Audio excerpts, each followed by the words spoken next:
ここが好きだよ日本人へようこそ。あなたは感謝りという言葉を耳にしたことはありますか？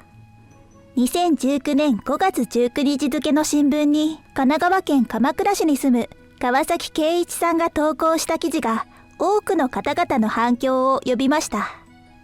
最愛の奥様を亡くされ、その様々な思いを感謝りとして大切な思い出が詰まったものとの別れに感謝し、前を向いて生きていく姿勢を綴った投稿です。感謝りは最近できた言葉ですが、日本では古くからこのような考え方が根付いています。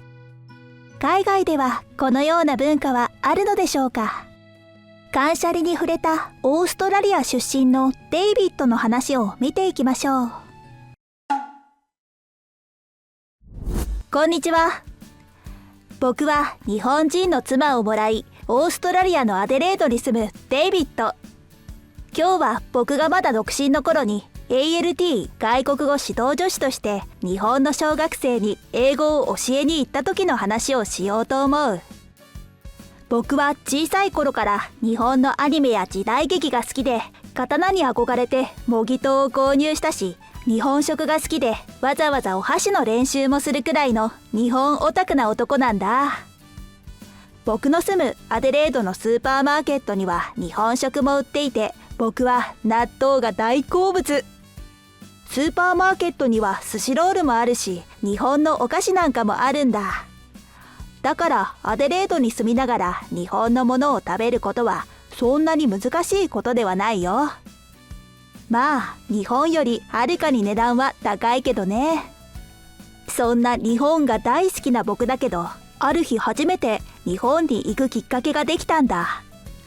みんなはもう知っているかもしれないけど、日本では2020年から小学校でも英語教育が必修化されたんだ。僕は ALT になるためにジェットプロジェクトと言われる語学指導を行う外国青年招致事業に参加し、見事合格した。日本に行きたいとずっと思っていたから、家族もすごく喜んでくれたことを覚えているよ。日本で英語教育が義務化されたのは3年生かららしいけど、僕が行くことになった学校では英語の授業にすごく力を入れていて、1年生から授業に取り入れていた。そういえば日本では1年生、2年生と言うけど、オーストラリアではイヤー1、イヤー2と呼ぶんだ。例えば高校3年生だったらイヤー12と小学生から高校生まで通して呼ぶことになっていて、日本では小学校、中学校、高校と分けるから最初は混乱したよ。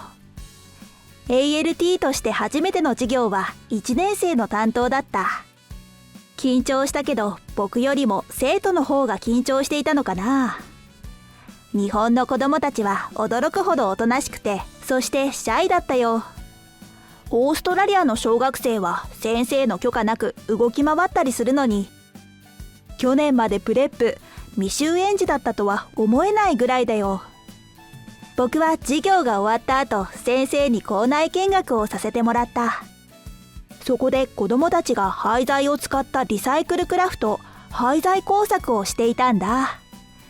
日本人のもったいない精神から来る材料の節約や再利用はエコにもつながるから、すごくいい取り組みだと思った。子供たちも廃材を使うことでいろいろなアイディアが生まれることもあるだろうし、無限の想像力が溢れ出てくるのかもしれないしね。小学校で英語の授業を教えることに少しだけ慣れ、生徒たちとも仲良くなってきた頃に、課外授業の一環で子供たちが街を案内してくれることになった。散策中に面白い出会いがあったんだ。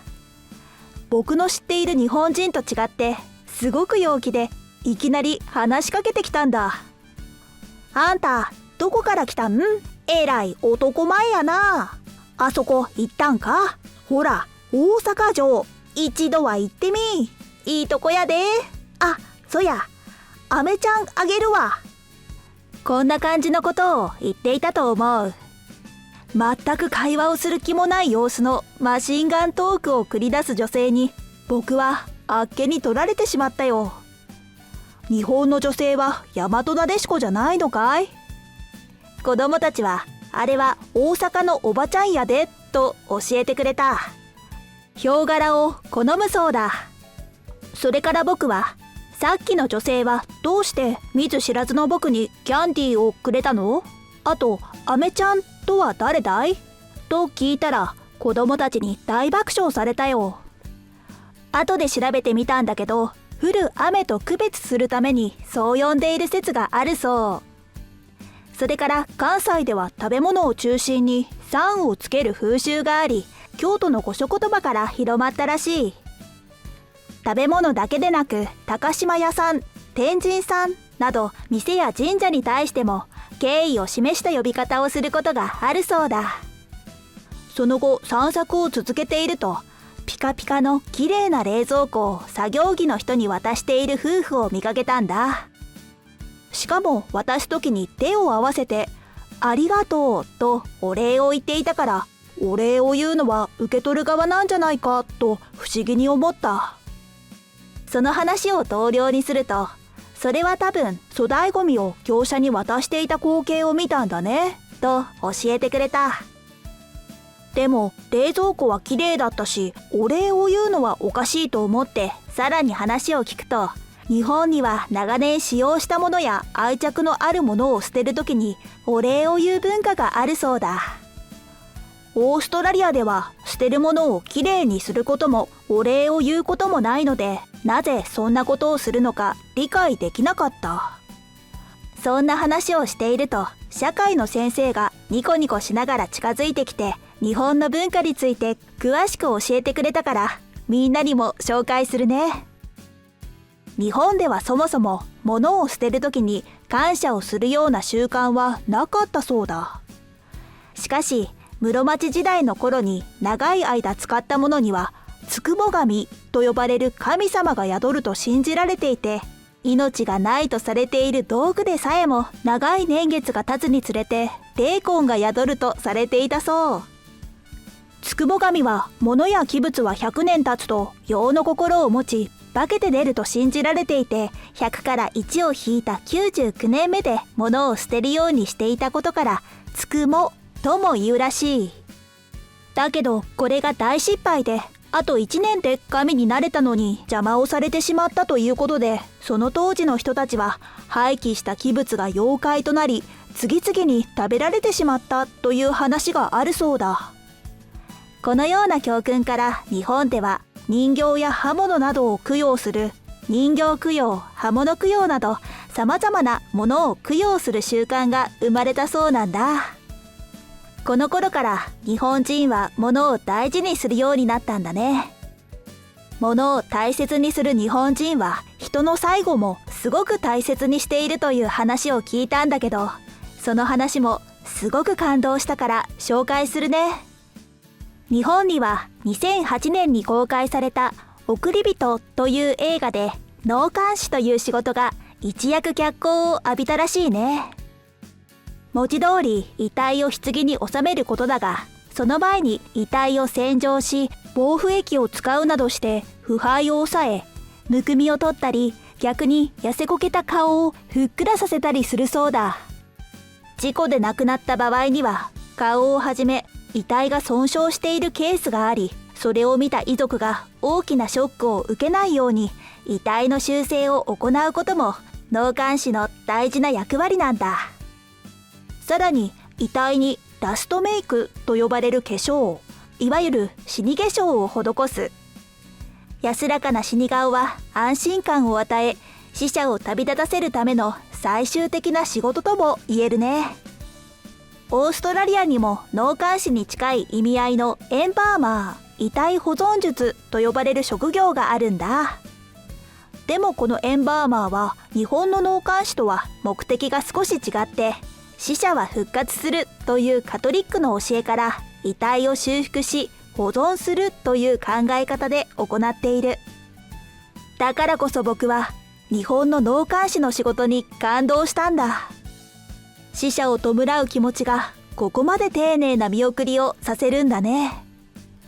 それからこれは僕が日本で大好きな言葉で、一期一会という言葉がある。一生に一度の機会、生涯に一度限りであることという意味で、出会いを大切にすることの例えなんだ。みんなも知っているよね。かの有名な千利休が残した言葉だ。これは人と人だけでなく、一生に一度だけだと重んじる大切な事柄にも使われる。今回僕が日本に来ることになったみたいにね。その後、僕が日本滞在中にお世話になったホストマザーが、着られなくなった服やそこに住む子供の作品、短くなった鉛筆などの文房具を、今までありがとうと言いながら捨てていたんだ。僕は最初、ホストマザーは誰かと会話していると思ったんだけど、そこには誰もいなかった。こないだつくも神の話を知ったばっかりだったから少し震えたね。僕は意を決してホストマザーに聞いてみた。何してるの？ああ、デイビッド。これはね、日本で有名な片付けの本を書いた人の片付け方法を実践しているのよ。だって。その片付け名人の本は英語版も出版されているそうだ。アメリカ、カナダでも出版され、30万部を超えるベストセラーとなり、アメリカの雑誌タイムで世界で最も影響力のある100人に選ばれたほどすごい人なんだって。その本に書かれている内容の一つに、触った時にときめきを感じるものだけ残し、そうでないものは今までありがとうと感謝しながら物を捨てるようにすることというのがあるそうだ。日本の物を大事にする。ありがとう文化や心は世界で認められていることをこの時初めて知って本当に感動したんだ。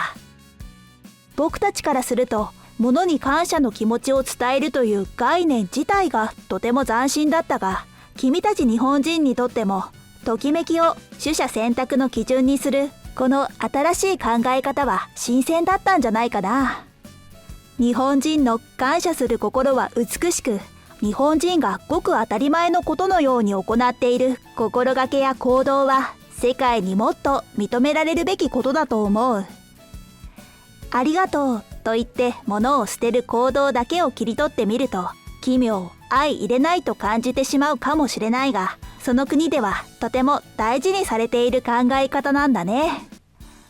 僕も妻にありがとうと言って捨てられないように気をつけないといけないですね。はっはっは。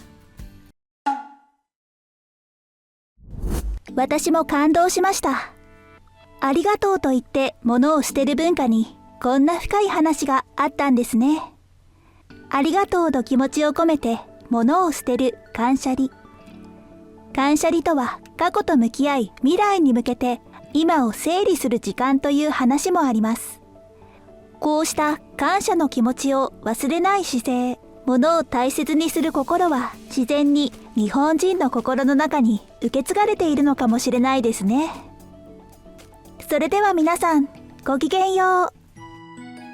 最後までご視聴いただきましてありがとうございました。